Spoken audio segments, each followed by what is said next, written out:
नमस्ते, सत श्री अकाल, आदाब दोस्तों। मैं आप लोगों के साथ शुभम कुशवाहा। मैं आज आप लोगों को एक छोटी सी कहानी पेश करता हूँ। कहानी कुछ इस प्रकार शुरू होती है। राकेश के छोटे भाई की तबीयत कुछ दिनों से थोड़ी नासाज थी। राकेश अपने छोटे भाई को लेकर अपने मोहल्ले के ही एक डॉक्टर, जो बीएमएस डॉक्टर थे, उनके पास लेकर पहुंचा और उन्हें अपने छोटे भाई को वहां से दवा दिला दी। वह घर पर आए और उसके छोटे भाई ने दवा खाई। दवा खाते ही वह थोड़ा सो गया, लेकिन शाम तक उसकी तबीयत ठीक ना हुई और तबीयत और बिगड़ने लगी। यह देखकर सभी परिवार वाले घबरा गए। रा, राकेश के मम्मी पापा बहुत ही डर चुके थे। राजेश अपने छोटे भाई को लेकर सॉरी राकेश अपने छोटे भाई को लेकर अस्पताल के लिए चला गया। अस्पताल के डॉक्टरों ने उसके भाई को भर्ती कर लिया और इलाज चालू कर दिया। सुबह होते ही डॉक्टरों ने राकेश को बुलाया और बोले, तुम्हारे भाई को सख्त ऑक्सीजन की ज़रूरत है, तुरंत ऑक्सीजन सिलेंडर का इंतजाम करो। राकेश की चेहरा उदास हो गया और वह तुरंत ऑक्सीजन लाने के लिए की जद्दोजहद में लग गया। वह जहाँ भी पता करता तो वहाँ ऑक्सीजन सिलेंडर उसे ना मिलता। ऑक्सीजन सिलेंडर लेने के लिए हर जगह पर लोगों की कतारें लगी हुई थी। ऑक्सीजन की थोड़ी शहर में कमी हो चुकी थी। वह ऑक्सीजन की तलाश में इधर उधर भटकता और वह अधिक धनराशि देने पर भी उसे शहर में ऑक्सीजन नहीं मिल रहा था। यह देखकर उसका मन उदास हो गया और वह रोने की स्थिति में आ गया। वह वापस हॉस्पिटल पहुंचा तो डॉक्टरों ने बोला, अभी तक तुमने ऑक्सीजन का इंतजाम नहीं किया है। ऑक्सीजन की मरीज को सख्त आवश्यकता है। यदि तुम अभी भी ऑक्सीजन का इंतजाम नहीं कर पाए, फिर मत कहना ये क्या हो गया।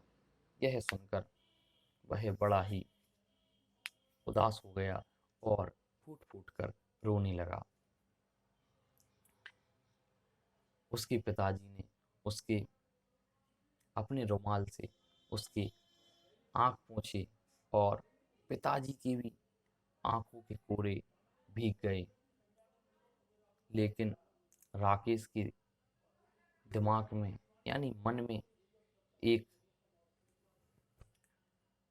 सवाल आया और उसके दिमाग को एक ध्यान आया कि पास में ही दुबे जी की तबीयत हमेशा से नासाज रहती है। इस चक्कर में उनके परिवार वाले एक ऑक्सीजन सिलेंडर एडवांस में रखते हैं। यह सोचते ही उसकी आंखों में चमक आ गई और चेहरा पे मुस्कान आ गई और उसने तुरंत दुबे जी के परिवार वालों को फ़ोन लगाया। वह थोड़ा कहने में संकोच कर रहा था सिलेंडर के लिए, लेकिन उसने उनसे बोल ही दिया और पूरी स्थिति से उन्हें अवगत करवाया और सिलेंडर के लिए बोल दिया, मेरे भाई की तबीयत थोड़ी नासाज है और उसे ऑक्सीजन की सख्त ज़रूरत है। उनके परिवार वालों ने दुबे जी से बात करवाई। दुबे जी बोले, अरे भाई, अभी तो मुझे कोई ऑक्सीजन की ज़रूरत ही नहीं है। अगर ऑक्सीजन सिलेंडर से किसी की जान बचती हो तो इससे अच्छा क्या नहीं है, आप इसे ले जाओ। राकेश तुरंत ही पहुंचा गाड़ी से और ऑक्सीजन के सिलेंडर लाने के लिए उनके घर पहुंच गया। दुबे जी राकेश से बोले, भगवान चाहे तो मुझे अब ऑक्सीजन की कोई आवश्यकता ही नहीं पड़ेगी। उनके आखिरी शब्द राकेश से यही थे। राकेश तुरंत गाड़ी पर ऑक्सीजन का सिलेंडर लादा और तुरंत हॉस्पिटल के लिए रवाना हो गया। हॉस्पिटल पहुंचते ही उसने वह सिलेंडर डॉक्टर साहब को दिया। डॉक्टर साहब ने ऑक्सीजन का सिलेंडर हाल उसके भाई को चढ़ा दिया। 1-2 दिन में ही उसका भाई स्वस्थ हो गया और 2 दिन बाद उसकी छुट्टी हो गई। अब ऑक्सीजन के सिलेंडर में थोड़ी सी गैस ऑक्सीजन बची हुई थी। उसने सोचा अब इसका क्या करें, दुबे जी को वापस सिलेंडर कर दिया जाए और वह सिलेंडर लेकर दुबे जी के घर पहुंचा। वहां देखा कि एकदम से सन्नाटा पसरा हुआ था, लोगों का हुजूम।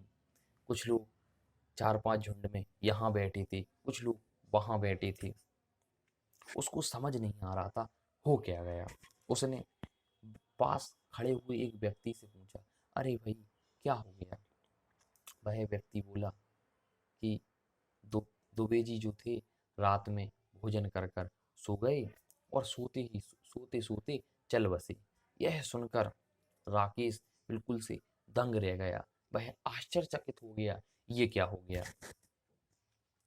अब वह संकोचवश उनसे सिलेंडर वापस के लिए भी नहीं बोल पा रहा। लेकिन दुबे जी के लड़के ने राकेश को देख लिया और वह उनके पास आया और बोला, अभी तो आप इस सिलेंडर को वापस ले जाओ और बाद में दे देना।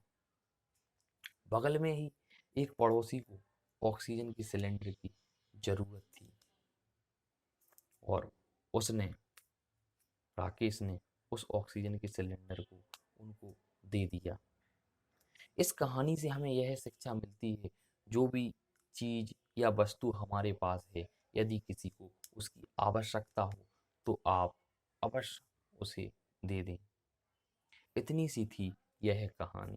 यदि आपको यह कहानी पसंद आई हो तो लाइक करें, शेयर करें, कमेंट्स करें। आप सभी लोगों का बहुत बहुत धन्यवाद।